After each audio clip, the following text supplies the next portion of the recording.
ये जो आज बजट हमने डिक्लेयर किया है, इसमें एक बात हुई थी इस साल, जहाँ की यहाँ पे लोक प्रतिनिधि नहीं है, तो लोगों की राय क्या है, लोगों की अपेक्षा क्या है, इसलिए हमने लोगों से सजेशन मांगे थे कि आप अर्थ संकल्प में से क्या चाहते हो। और मुझे खुशी है, इसको नवी मुंबई का जो नागरिक है उन्होंने काफ़ी अच्छा प्रतिसाद दिया। हमारे पास काफ़ी सजेशन आए जिनको हमने इसमें इंक्लूड किया है।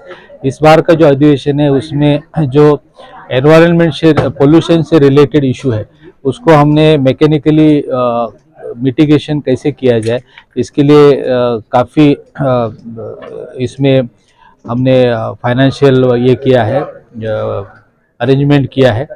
और उसके व्यतिरिक्त जो हमारे इंफ्रास्ट्रक्चर मेजर प्रोजेक्ट है, जैसे घनसोली ऐरोली ब्रिज है, ऐसे जो बड़े प्रोजेक्ट है उन पे भी फोकस किया है। तो मुझे लगता है, और सबसे दिलासा देने वाली बात यह है लोगों के लिए कि इसमें कोई भी टैक्स हमने बढ़ाया नहीं है। तो मुझे लगता है कि नवी मुंबईकर नागरिकों को मद्देनजर रखते हुए इस साल का बजट बनाया है। नॉर्मली थोड़ा बहुत टैक्स हर साल बढ़ाना ये एक रूटीन चीज़ होती है, लेकिन नवी मुंबई महापालिका की परंपरा है, काफ़ी साल से यहाँ पे टैक्स बढ़ा नहीं है।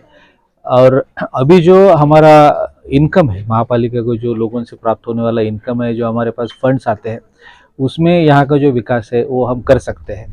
अगर आप बाकी कॉरपोरेशन की बात की तो वहाँ पे पूरा इंफ्रास्ट्रक्चर तो कॉरपोरेशन को खड़ा करना पड़ता है। यहाँ पे जब ये नोड्स डेवलप हुए तब सिडको ने काफ़ी सारा इंफ्रास्ट्रक्चर क्रिएट करके हमको हैंड ओवर किया है।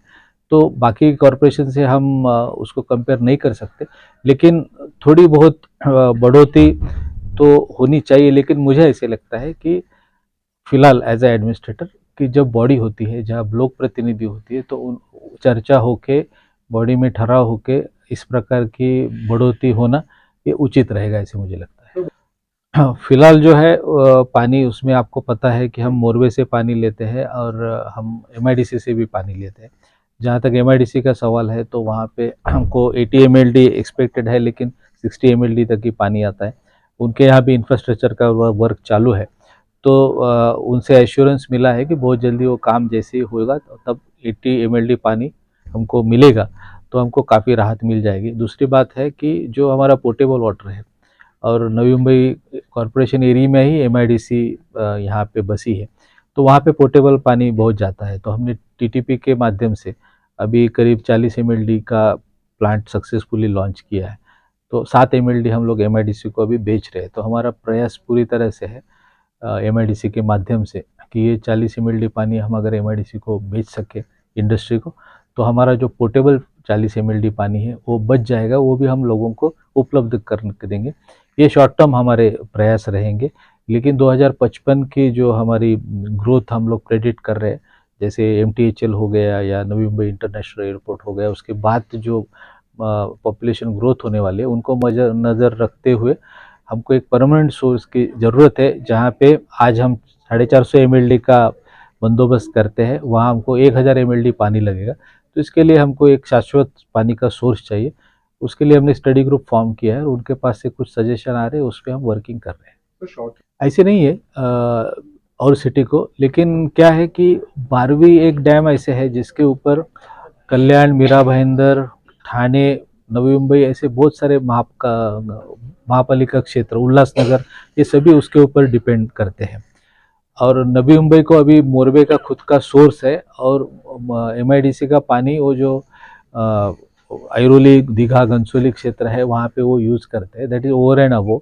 लेकिन हमारे पास कुछ तो सोर्स है, लेकिन बाकी कॉरपोरेशन ऐसे है जिसके पास सोर्स ही नहीं है, तो इसके लिए उसमें कम ज़्यादा होता है। लेकिन यहाँ का पानी निकाल के वहाँ नहीं दिया है, लेकिन उनका इंफ्रास्ट्रक्चर का वर्क चालू है, तो मुझे लगता है कुछ महीनों में ये 80 एमएलडी पानी मिल जाएगा। आपको पता है कि माननीय उच्च न्यायालय ने भी उसमें ऑर्डर किया था, उसके बाद हमने काफ़ी सारे उपाय योजना शुरू किए। उसमें से एक था कि यहाँ के जो डेवलपर्स और आर्किटेक्ट्स है उनके साथ एक मीटिंग ली, और हमने जो बीएमसी के रूल्स अडॉप्ट किए हैं उसके बारे में उनको हमने सूचना दी, और उसका इम्प्लीमेंटेशन करने के लिए उनको इंसिस्ट किया। That was one part.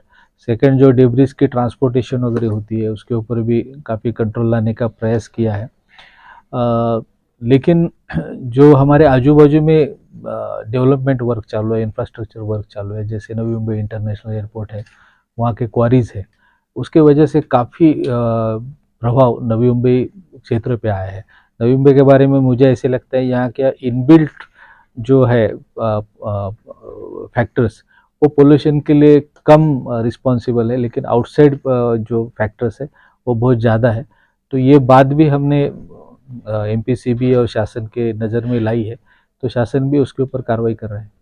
मैंने बताया कि बहुत वस्तुनिष्ठ इस प्रकार का बजट बनाया है पिछले 3 साल में, जो हर डिपार्टमेंट ने खर्च किया है और उनकी क्षमता क्या है, ये सब मद्देनजर रखते हुए हमने ये बजट बनाया है। इस साल का हमारा बजट 4,950 करोड़ का है और उसमें काफ़ी सारे सोशल सेक्टर के और इंफ्रास्ट्रक्चर के वर्क उसमें मेंशन किए हैं और मुझे पूरा विश्वास है कि आने वाले आर्थिक वर्ष 2024-25 में हम वो 100% अचीव करेंगे। Thank you.